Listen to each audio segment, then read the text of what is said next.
하나님은 예고하신 대로 불륜으로 태어난 아이의 생명을 거두어 가셨습니다.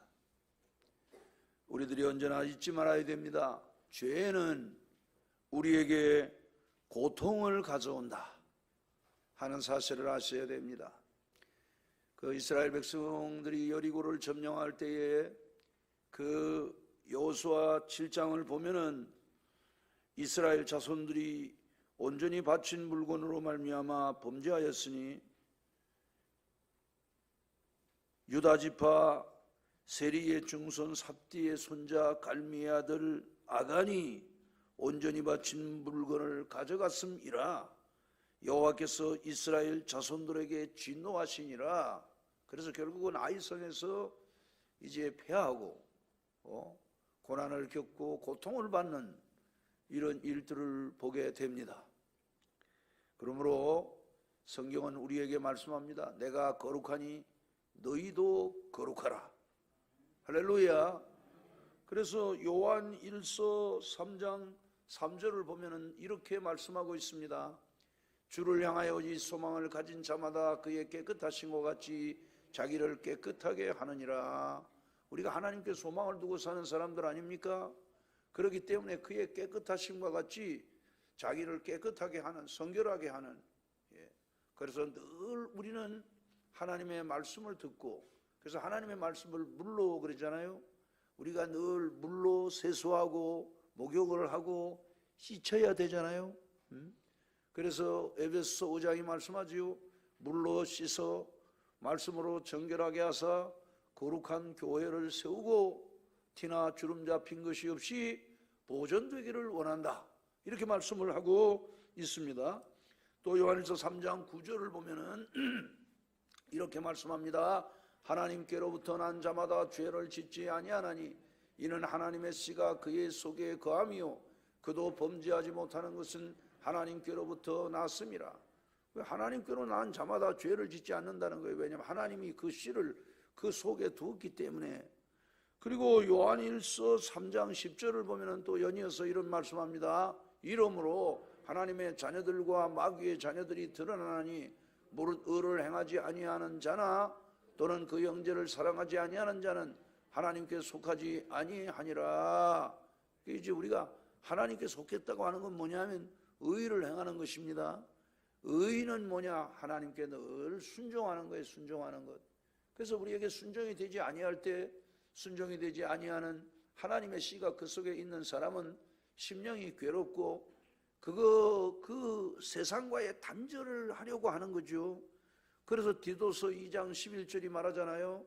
우리를 양육하시되, 그러니까 세상을 구원하시는 하나님의 은혜가 나타났다는 거죠. 복음의 은총을 주셨다는 거죠.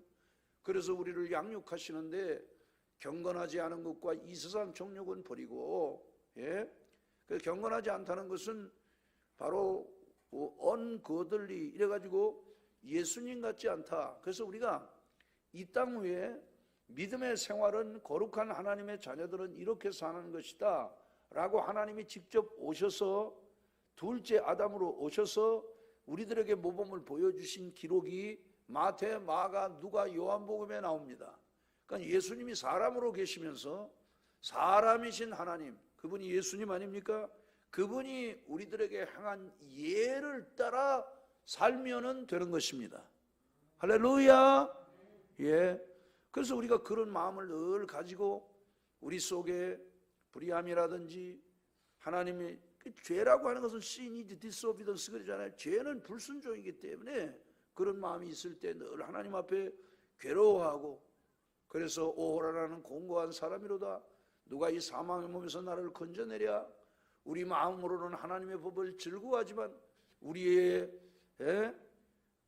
그 육신은 죄의 법을 따라간다는 거죠.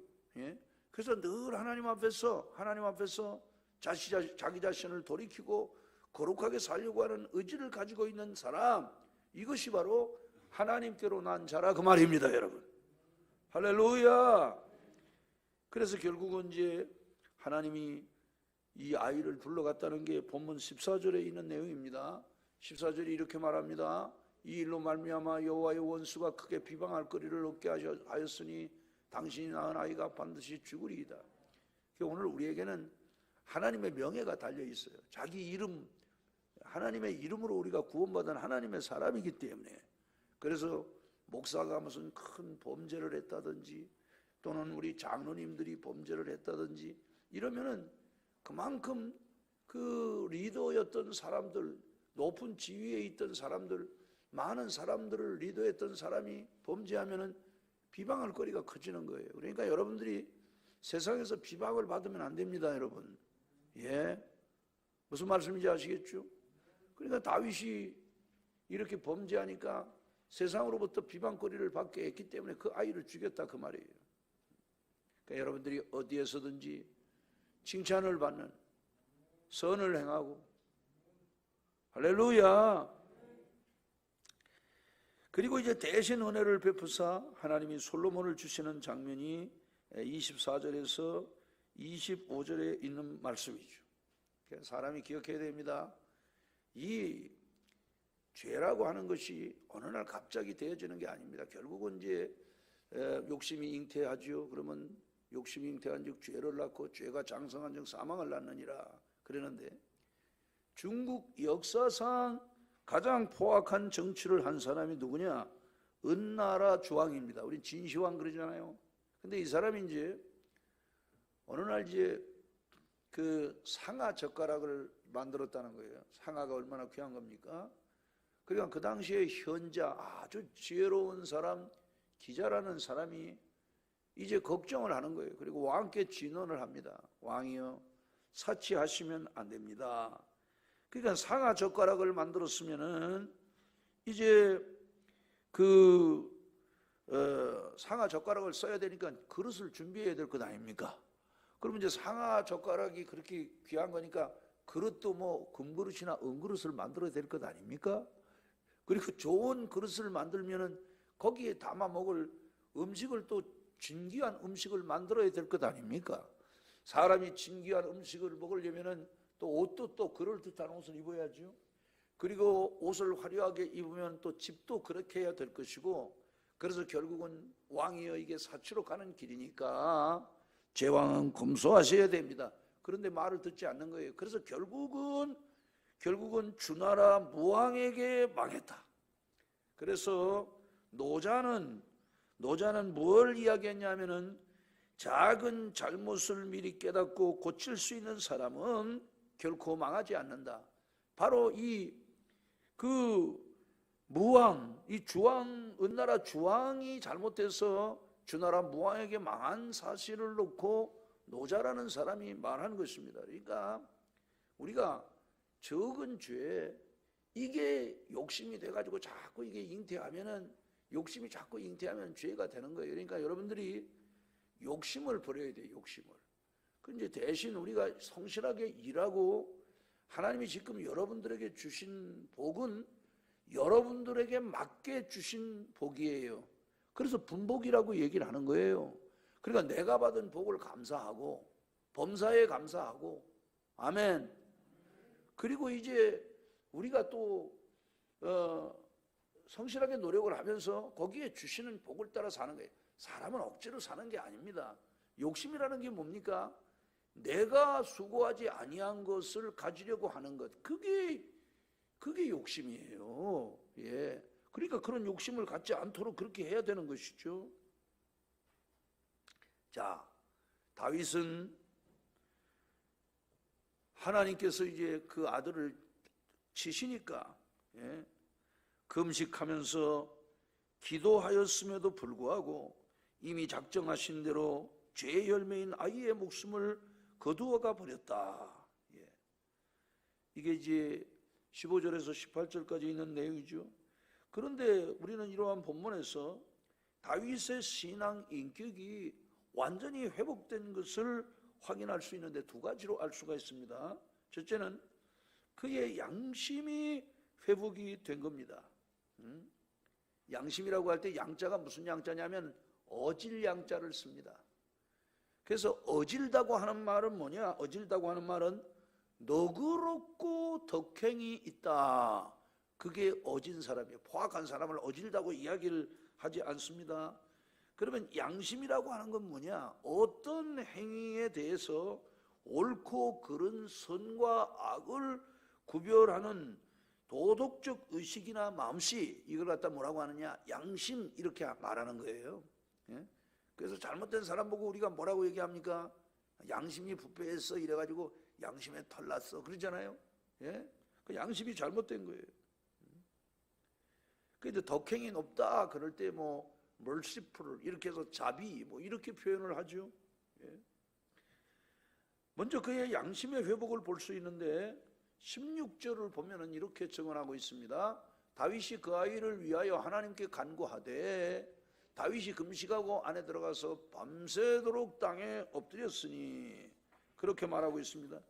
얼마 전까지만 해도 추악한 죄에 대해서 무감각한 양심이었는데 이제는 죄를 미워하는 청결한 양심의 소유자가 된 것입니다, 여러분.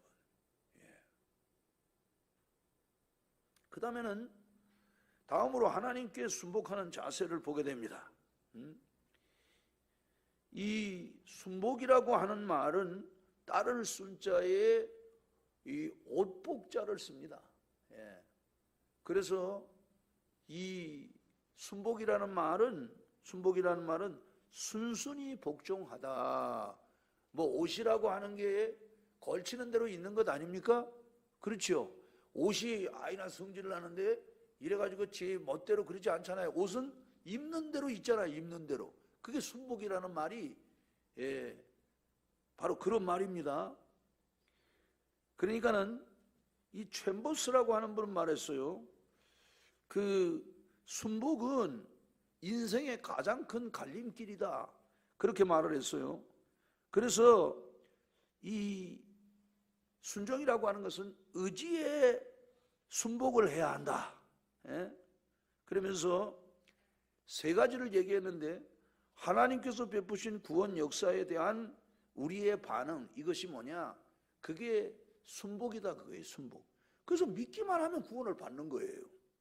아멘입니까? 근데 안 따르는 거예요. 안 따르는 거예요. 순복하면 되는데 하나님이 널 사랑했다. 그 영접하면 되는 거예요. 그러면 하나님의 자녀가 되는 거예요. 그럼 하나님의 긍휼을 힘입을 수 있어요. 얼마나 좋아요. 너무 감사한 것 아닙니까? 그 하나님이 그냥 되게 하시는 거예요. 우리가 받아들이는 대로 되게 하시는 거예요. 할렐루야. 그런데 그렇게 하지 않는 거예요. 그렇게 하지 않는 거예요. 예. 그러니까 그 다윗은 자신의 간구에도 불구하고 아이가 죽자 하나님께 경배하며 다시 음식을 먹었다. 19절에서 20절에 이렇게 말씀하고 있잖아요. 다윗이 그의 신하들이 서로 수군거리는 것을 보고 그 아이가 죽은 줄을 다윗이 깨닫고 그의 신하들에게 묻되 아이가 죽었느냐 하니 대답하되 죽었나이다 하는지라.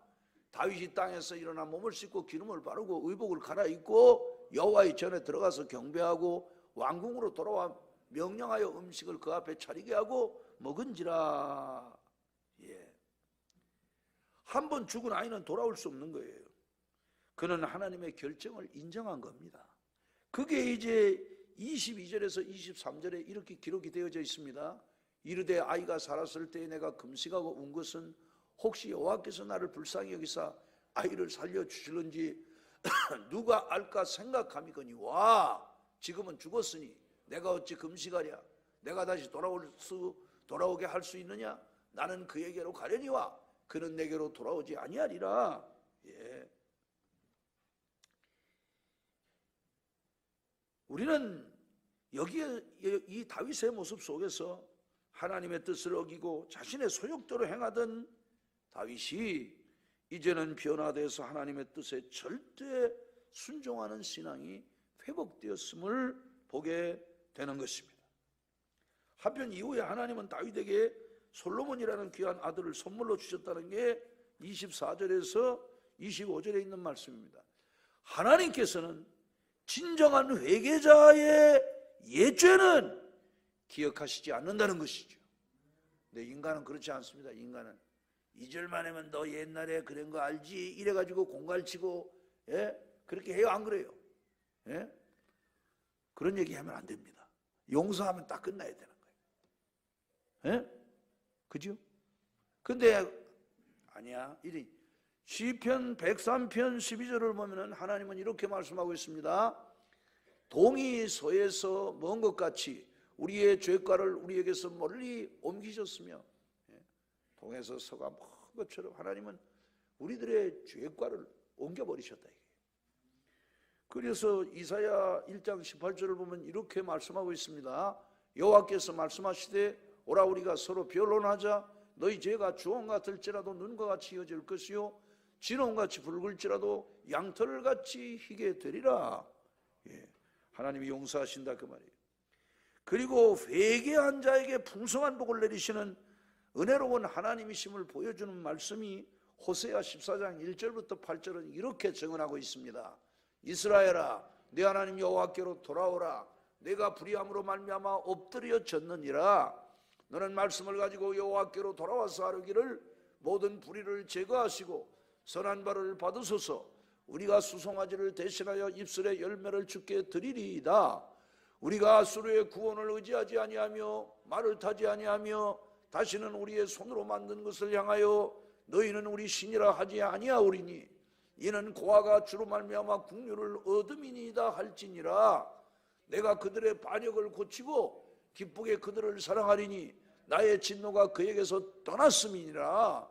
내가 이스라엘에게 이슬과 같으리니 그가 백합밭같이 피겠고 레바논 백향목같이 뿌리가 박힐 것이라. 그의 가지는 퍼지며 그의 아름다움은 감람나무와 같고 그의 향기는 레바논 백향목 같으리니 그 그늘 아래에 거주하는 자가 돌아올지라. 그들은 곡식같이 풍성할 것이며 포도나무같이 꽃이 필 것이며 그 향기는 레바논 포도주같이 되리라. 에브라임의 말이 내가 다시 우상과 무슨 상관이 있으리요 할지라. 내가 그를 돌아보아 대답하기를 나는 푸른 잣나무 같으니 네가 나로 말미암아 열매를 얻으리라 하리라. 그러니까 이스라엘에게 뭐라고 했냐? 돌아오라. 네가 불의로 말미암아 엎드려졌다. 죄를 범해서 잘못됐다 그 말입니다, 여러분. 그러니까 말씀을 가지고 여호와께로 돌아와서 하나님께로 돌아오면 된다 이게 돌아오면. 할렐루야. 그러면은 하나님께서 은혜를 주시는데 반역을 고치고 그들을 기쁘게 사랑하신다는 거예요. 그러면서 뭐라고 얘기합니까? 너희들이 돌아와서 회개했기 때문에 내 진노가 떠났어.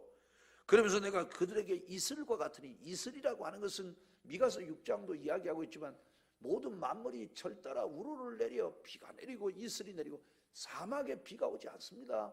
그런데 이슬을 먹는 거예요. 이슬을 먹는 거예요.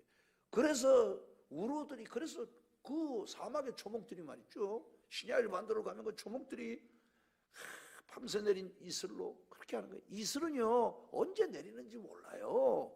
밤에 우리가 나가서 이렇게 여름에 나가서 있어도요 한참 밤이 이슥해지면 축축해집니다. 이슬이 내리는 거예요. 하나님의 은혜는 인간이 알지 못하도록 그렇게 아주 신비롭게 임하는 게 하나님의 은혜입니다, 여러분. 그래서 하나님이 이슬같이 하시리니 그가 백합화같이 피겠고 레바논 백향목같이 뿌리가 박힐 것이라.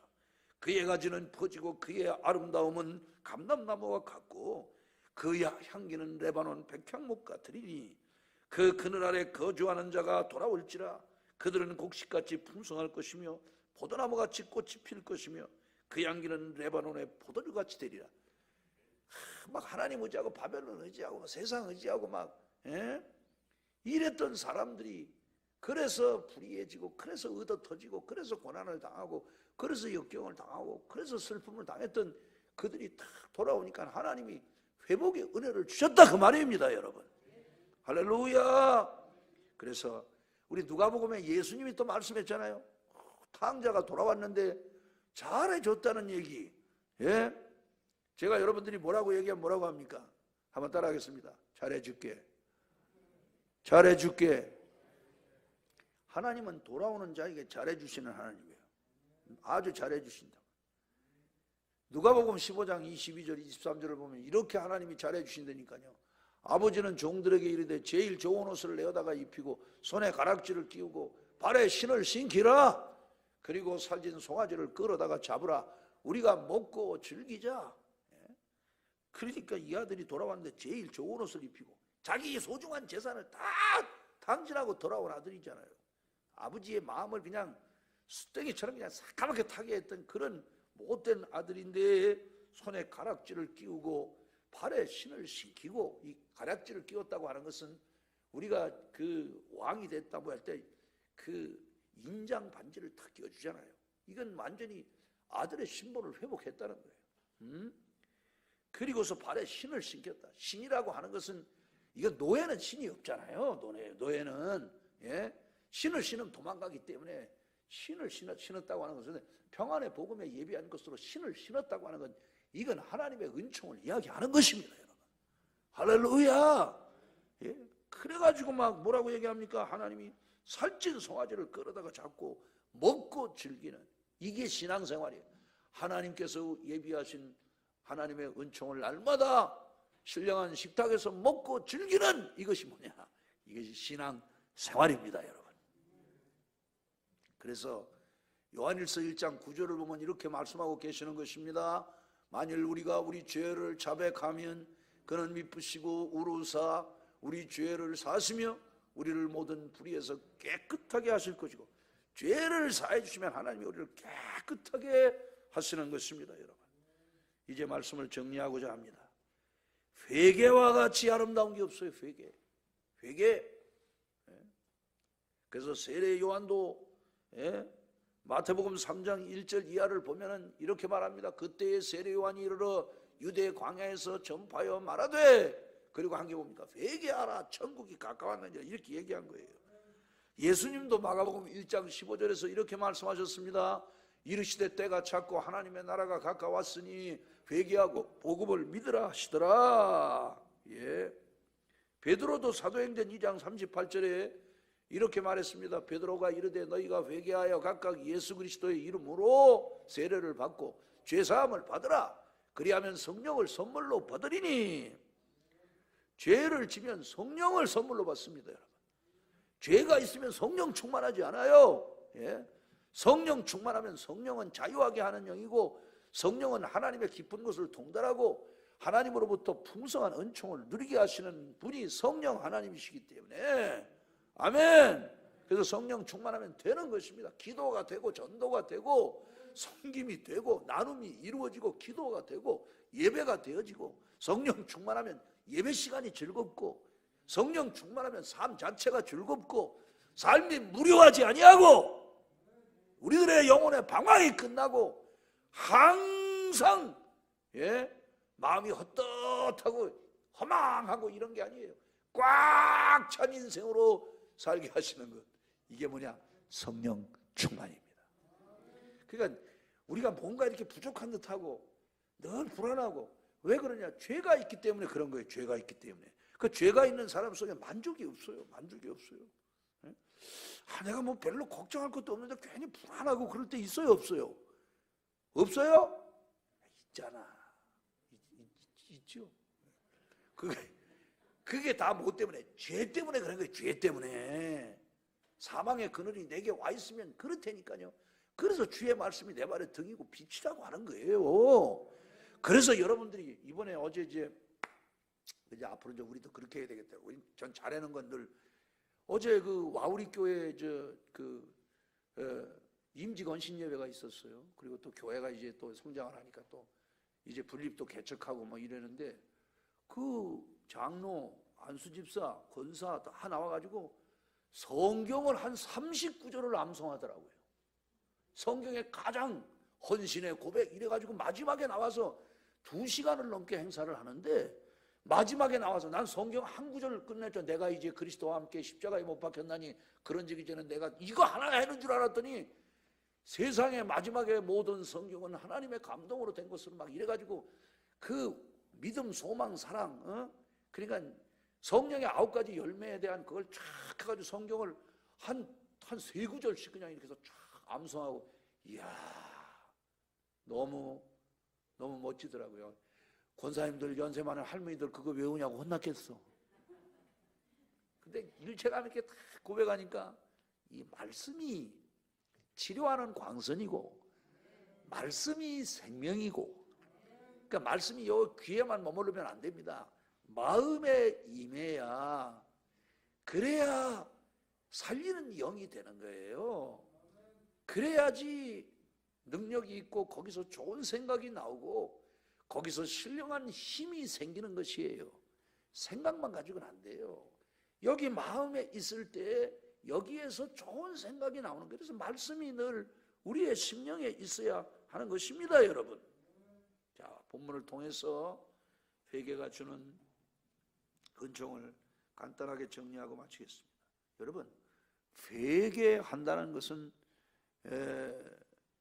뉘우치고 고친다 그 말입니다. 방향을 전환한다 뭐 그런 뜻인데, 자, 회개한다고 죄가 소멸되느냐? 그렇지 않아요. 법을 어기고 죄를 지면 그에 대한 응벌의 대가를 반드시 치러야 된다. 인과응보라는 거, 이걸 꼭 아셔야 돼요.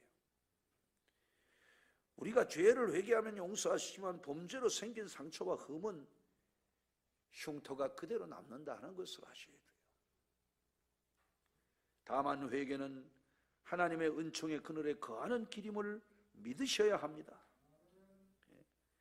회개한다고 죄의 대가가 없어지는 것은 아니라는 사실을, 사실 본문 16절 17절에 다윗이 얼마나 애처롭습니까?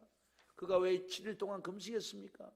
하나님이 죽이신다는 걸 알지만 자신에게 긍휼을 베푸시는 은총을 많이 체험했던 다윗이기 때문에 하나님이 한번 자기가 그렇게 간절하게 회개하고 땅에 엎드려 일주일 동안을 그렇게 하면 하나님이 긍휼을 베푸시지 아니할까? 결국은 아이가 죽었다는 거죠. 범죄에 대한 대가가 사라지지 않아요. 그 18절에 얘기하고 있잖아요. 그러니까 징계는 하나님께서 사랑하시기 때문에 주시는 징계라는 사실을 히브리서 12장 7절 이하는 이렇게 증언하고 있습니다. 너희가 참음은 징계를 받기 위함이라 하나님이 아들과 같이 너희를 대우하시나니 어찌 아버지가 징계하지 않는 아들이 있으리요? 징계는 다 받는 것이거늘 너희에게 없으면 사생자요 친아들이 아니니라. 또 우리 육신의 아버지가 우리를 징계하여도 공경하였거든 하물며 모든 영의 아버지께 너희가 복종하여 살려 하지 않겠느냐? 그들은 잠시 자기의 뜻대로 우리를 징계하였거니와 오직 하나님은 우리의 유익을 위하여 그의 거룩하심에 참여하게 하시느니라. 무릇 징계가 당시에는 즐거워 보이지 않고 슬퍼 보이나 후에 그로 말미암아 연단받는 자들은 의와 평강의 열매를 맺느니라. 징계가 없으면, 징계가 없으면, 징계라는 게 뭡니까? 잘못이나 허물 따위를 나무라서 벌을 내리거나 제재를 가하는 것, 이게 징계라고 하는 거예요. 그 징계하는 거는 우리가 아들이기 때문에. 징계가 없으면 사생아라는 거예요. 사생아가 뭡니까? 호적에 등록되지 않은 혼외 자식, 친자식이 아니에요. 법적으로 안 되는 게 사생아입니다. 그렇잖아요? 그래도 얘기하는 거예요. 너희가 육신의 아버지가 공경해도 징계라도 공경하는데 하물며 너희들의 영의 아버지는 너희들의 유익을 위해서 하는 것이다.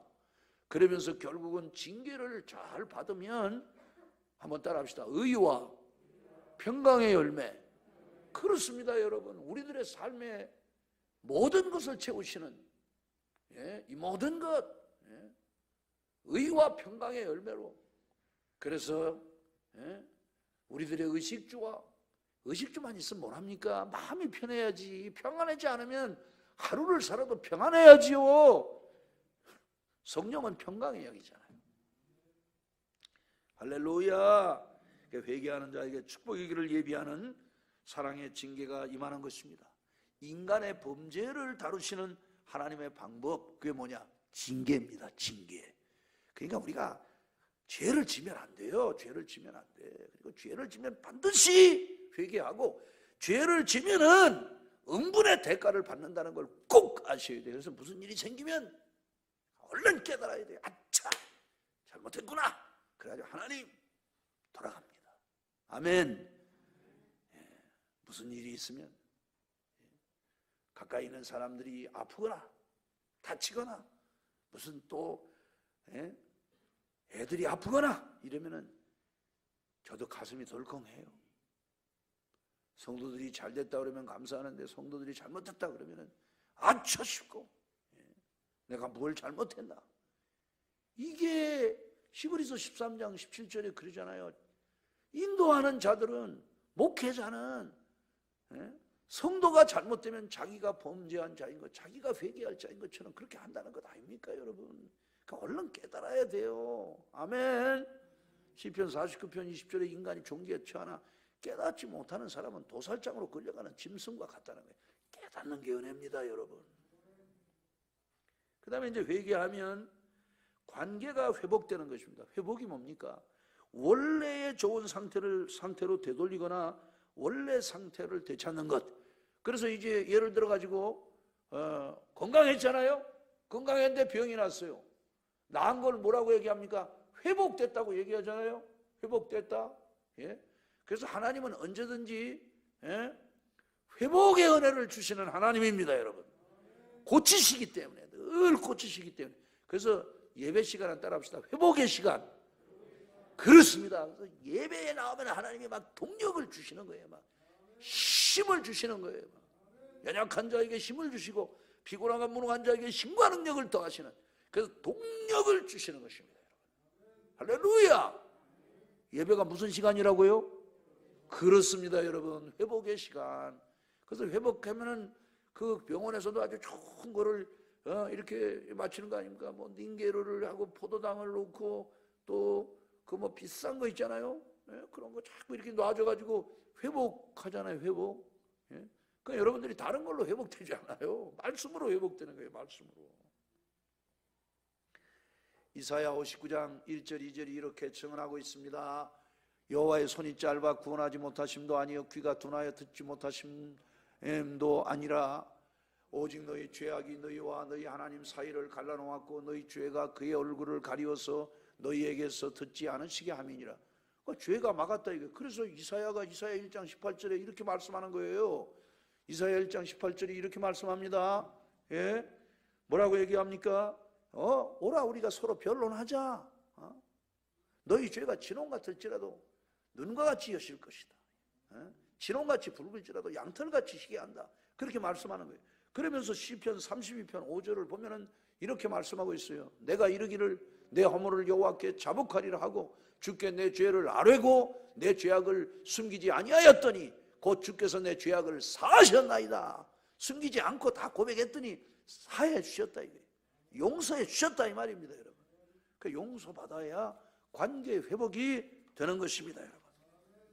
탕자도 그 회개함으로 은총을 받은 것이. 누가복음 15장 20절에 그러잖아요. 누가복음 15장 20절이 이렇게 증언하고 있습니다. 이에 일어나서 아버지께로 돌아가니라. 아직도 거리가 먼데 아버지가 그를 보고 측은히 여겨 달려가 목을 안고 입을 맞추니. 이 일어나서 집으로 돌아갔다는 게 뭐냐? 아버지가 준 재산을 다 탕진했잖아요. 그래서 마지막에는 돼지 우리간에 가서 쥐염 열매를 먹고, 예? 그 부자가 부자 아버지가 있는데 자기는 지금 돼지 우리간에서 지금 얼마나 세상에 돼지 우리간에가 있어요. 얼마나 기가 막히게 거기서 생각하는 거야. 우리 아버지에게는 양식이 풍족한 품꾼이 그렇게 많고 우리 아버지 집에는 그렇게 먹을 게 많은데 내가 왜 여기서 이고생을 하고 있나. 그래서 일어나서 아버지께로 갔다는 거예요. 할렐루야. 예. 집에 가야 편안해요. 집에 가야 편안해요. 내가 옛날에 한탕 하고서 집을 떠났는데 내가 저 삼낭진울에서 내가 진영 가서 남의 집 단까지 넘어가서 밥을 훔쳐 먹고 그랬는데 그때 아마 걸렸으면 내가 교도소 가가지고 지금 여기 오지도 못했을 거야. 그때 내가 깨달은 게 있어요. 다시는 내가 집 안 떠난다. 다시는 집 안 떠난다. 그때 철들었다니까.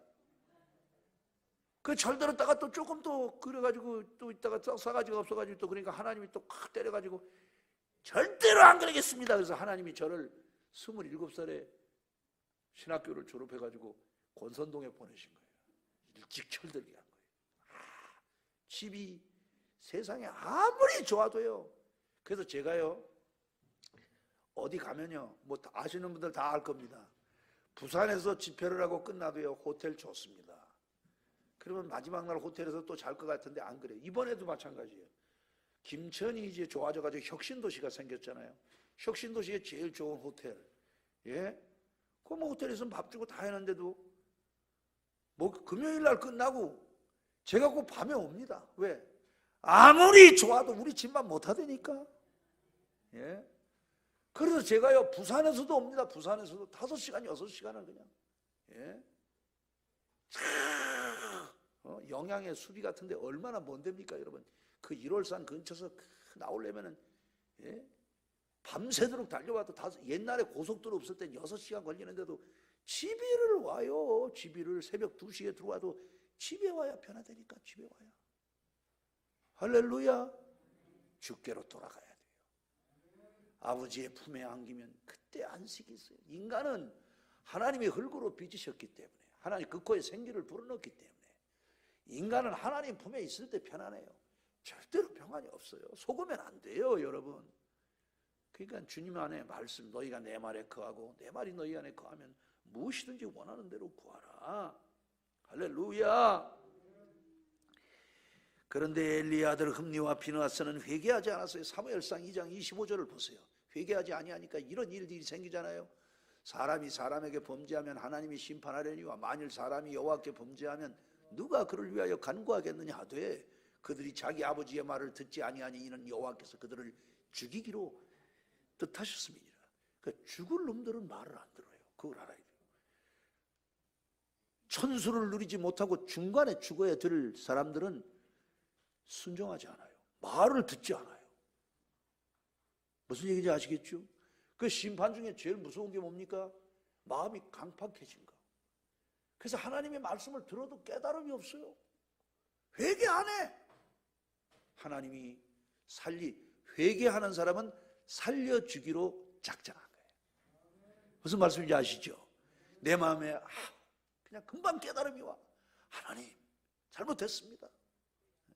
내 죄 때문에 옆에 있는 사람들, 내 가족들이 이렇게 힘든데 제가 하나님 사랑하겠습니다. 이러면 하나님이 은혜를 베푸시고 내가 너를 도와주고 내가 너를 축복한다는 그런 사인이에요. 근데 그런 마음이 안 들어. 죽는 거예요. 죽는 거예요.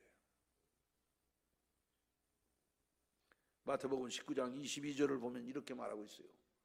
그 청년이 재물이 많음으로 이 말씀을 듣고 근심하며 가니라.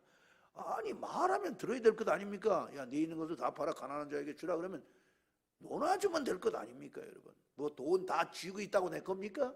아이고, 돈 다 쥐고 있다고 내 겁니까? 죽으면 못 쓰는 거예요. 죽으면 못 쓰는 거예요. 그걸 알아야 돼요. 그리고 무슨 자녀들한테 우리가 뭐 자녀들도 이걸 하셔야 됩니다. 컵에 있는 물, 이거를 예를 들어서 이 물을 우리 아들한테 물이 요거밖에 없어 이것만 주는 거, 이거 먹으면 죽는 거예요. 이것보다는 샘을 하나 파주면 되는 거예요. 샘을. 그래요 안 그래요? 아니면 아니라고 그래.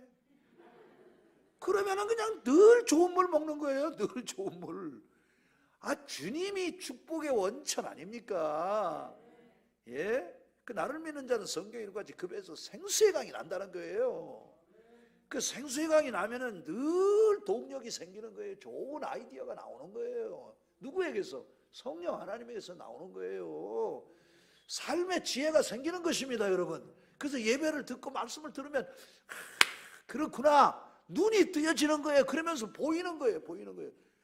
하나님이 하늘에는 천리가 있고 땅에는 지리가 있고 사람의 마음에는 심리가 있고 자연계에는 물리가 있는데 그 이치가 보이면 그게 성각자라니까 안 보여요. 그러니까 죽는 거예요. 안 보이는 사람은 안 되는 거예요. 이치를 다 깨달아.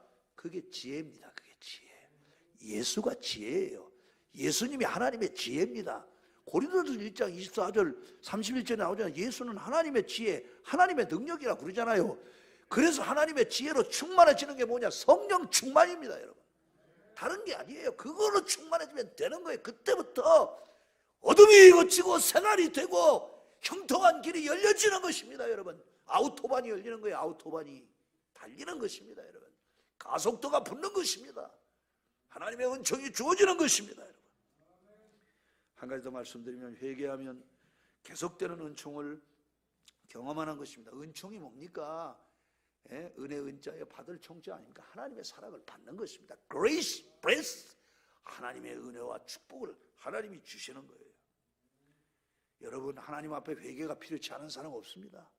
종교적이나 도덕적으로 완전한 사람이 없어요. 우리 늘 부족하고, 그래서 성막에 들어올 때 손을 씻는 것입니다. 여러분, 예수님 말씀했죠. 입이 목욕한 자는 발만 씻어도 깨끗하다 그랬잖아요. 그러니까 늘 우리가 하나님 앞에서, 그 바울 사도가 말씀한 거 우리 다 읽고 마치겠습니다. 고린도전서 15장 31절 같이 읽읍시다. 형제들아, 내가 그리스도 예수 우리 주 안에서 가진 바 너희에 대한 나의 자랑을 두고 단언하노니 나는 날마다 죽노라. 나는 날마다 죽노라. 자를 죽일 때 주님이 사는 거예요. 그럼 성경에 보면 계속 바울 사도가 뭐라고 합니까? 내가 그리스도와 함께 십자가에 못 박혔나니 그런즉 이제는 내가 산 것이 아니라 내 안에 그리스도께서 사신 것이다. 계속 이야기하고 나는 날마다 죽노라. 그게 너희에 대한 내 말 있지. 딱 한마디만 하면 나는 날마다 그렇습니다. 날마다 죽노라. 기도문 띄워주세요. 같이 읽읍시다. 주여 날마다 자아를 죽이게 하소서. 우리 주여 한번 부르고 기도합니다. 주여 감사드립니다. 주님, 오늘도 귀한 말씀 주셨습니다. 하나님, 다윗이 자아가 죽지 않아 결국은 욕심을 품고 욕심이 잉태해서 죄를 낳았습니다. 그리고 우리아를 죽이고 하나님 앞에서 진노를 받고 징계를 받았습니다. 회개할 때 하나님은 은혜를 주셨고 관계 회복의 은총을 주셨습니다. 하나님, 저희들도 주님 앞에서 회개하기를 원하며 날마다 관계 회복의 은총을 누리기를 원합니다. 주님, 아버지, 너희에 대한 나의 자랑을 두고 단언하노니 나는 날마다 죽노라. 우리의 자랑은 내가 죽어지는 것이 자랑이 되게 하소서. 내 욕망이 죽어지고 내 속에 죄성이 죽어지는 것에 대해서, 유욕이 죽어지는 것에 대해서, 육정이 죽어지는 것을 자랑할 수 있도록 은혜를 주시옵소서. 예수님의 이름으로 기도합니다. 아멘. 우리 가슴에 두 손을 얹읍시다. 이에 일어나서 아버지께로 돌아가니라. 내가 범죄하였나이다. 그리고 회개한 그를 하나님은 죽이지 아니하시고 살려 주셨습니다. 하나님, 흠리와 비느하스는 아버지의 징계를 받지 않았고 바른 말을 듣지 않았고 하나님이 저들을 죽이시기로 작정했기에 회개하는 자는 살거니와 회개하지 않는 자는 반드시 망한다는 것을 기억하게 하시고, 바울 사도의 그 자랑, 내가 너희를 향한 나의 자랑을 두고 내가 한마디를 한다면 나는 날마다 죽노라. 오 주여, 자아가 죽어지는 이런 것이 우리의 자랑이 되게 인도하소서. 죄성이 생각날 때 금식하게 하소서. 나의 금식은 흉악의 결박을 끌어주고 앞지 않은 멍에를 꺾어준다 했사오니 하나님, 이와 같은 은총을 허락하옵소서. 질병아 떠날지어다, 저주도 떠날지어다, 연약하게 하는 원수야 너를 저주한 예수 이름으로 명하노니 물러갈지어다. 우리 속에 또아리를 틀고 계속해서 옛 사람의 본성을 연장하게 하는 원수, 도둑 원수야, 내가 너를 저주한 예수 이름으로 명하노니 물러갈지어다. 축복하신 거 감사하고 예수 이름으로 기도합니다. 아멘.